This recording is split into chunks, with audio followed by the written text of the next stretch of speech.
In this program, we will be looking at the family Moronidae, the temperate basses. Remember that in older textbooks you may find this listed as Persicthiidae or even as Serenidae. Serenidae was split up, Persicthiidae, 12 species pulled out as the temperate basses. Later, Persicthiidae was formed into temperate perches with about 5 species there and the remaining 7 in the family Moronidae. This family is one of 4 of the large spiny-rayed sportfish families. So if you catch a fish that is very large, typically large, but robust, strong spines, you're probably looking at either a perch, a drum, a sunfish, or a temperate bass. We can identify the Moronid temperate basses in that they do have separate spiny and soft dorsals, even though the separation is very slight, and they will have 3 anal spines. Percidae, who also have separate spiny and soft dorsal fins, will only have 1 or 2 anal spines. This family is a North Atlantic family, found in cool water, typically, even though we can relate some to the north coast of Africa. But you will find them up and down the Atlantic seaboard and the Mississippi drainage. The economics of the family is pretty spectacular. They're commercially fished and sport fished very heavily, especially striped bass and white bass.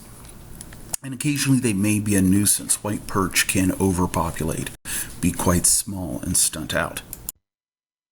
Aquaculture of this family is limited. There are a few places where striped bass are hatched out to be released into the wild to supplement natural fisheries.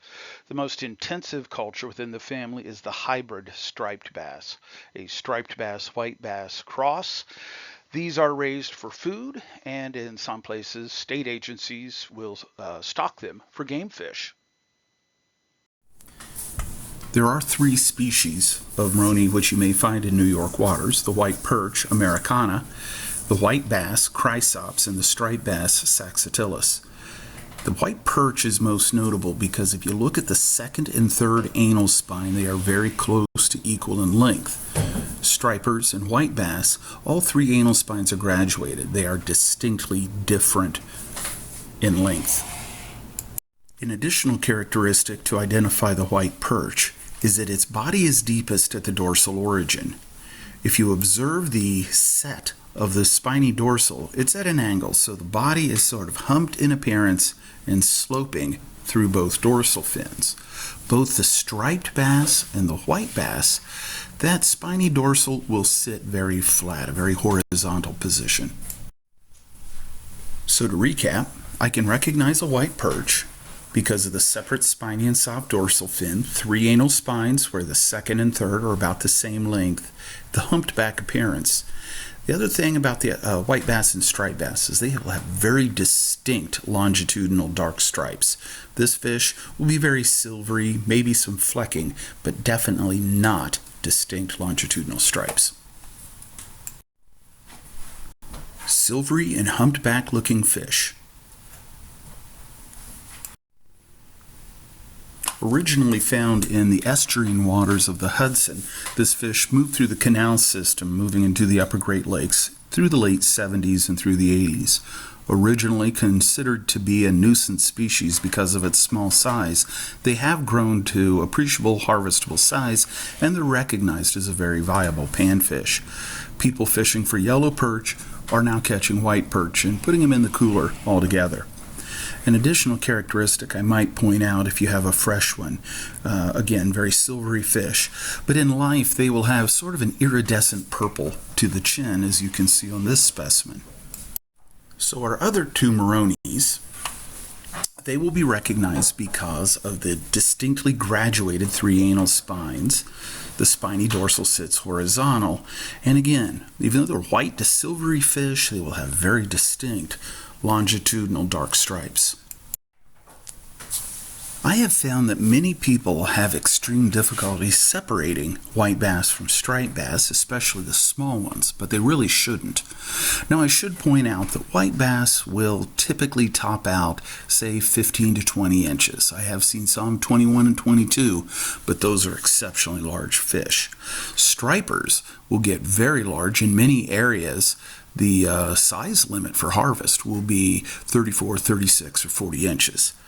So size will be one thing on the large ones. But even on the small ones, something we can look at is the proportion of the head to the rest of the body. So we're going to be looking at the head depth and the head length.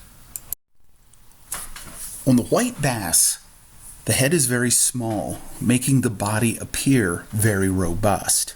So if you look at that head depth on the white bass, it will easily go into the body depth twice.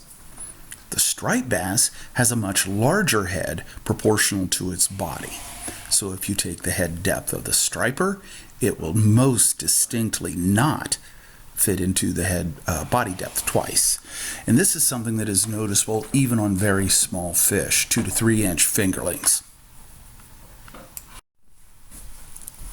We can also relate this head differential in head length. So from the tip of the snout to the rear edge of the opercle, if you look at the head length of a white bass, it is going to be about the same as the body depth. Again, this will hold well on fingerlings, 2 to 3, 4 inch fingerlings.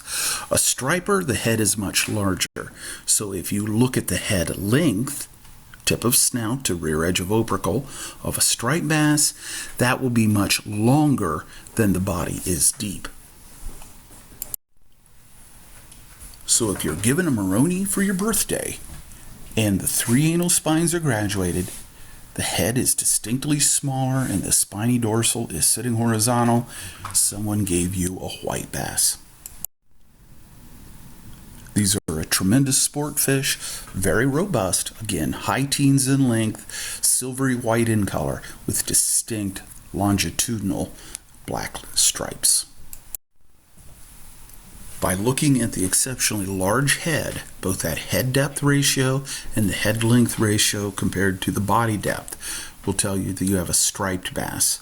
These are very silvery white fish, longitudinal stripes. Fishermen know them because of their exceptionally large size and tremendous fight. So we have the very distinct bass shape body, the very large head. Look at that head length to body depth. Also, on your stripers, these black longitudinal stripes, very continuous, very contiguous. There may be minor breaks, but by and large, through the body, the stripes are very continuous. You'll see how important that will be in just a moment. Large head, continuous black stripes. We're dealing with a striper. Very popular for both aquaculture and sport fishing is the hybrid striped bass, the sunshine bass or wiper, and its reciprocal cross, the palmetto bass. The sunshine bass has been the more popular one with state conservation agencies for culture. That is a female white bass crossed against a male striped bass. The growth rate is about twice that of either parent species, achieving very giant size. But the one thing that will stand out is you've got a fish that looks almost identical to the striped bass. The head proportions, the chunky body is very much a striped bass. But the longitudinal dark stripes down their side are consistently broken and irregular. That is what will set that apart from either parent species. And once again, be aware that if you're fishing in those inland waters, it's very unlikely you will find these in coastal waters. If you're fishing the Chesapeake, the near shore, the Banks, Long Island Sound, or even the lower Hudson, you're mostly probably your greatest probability is that you'll be picking up striped bass. Inland waters, the Ohio River, some of the lakes, those would be hybrid striped bass. Look for the broken dark lines.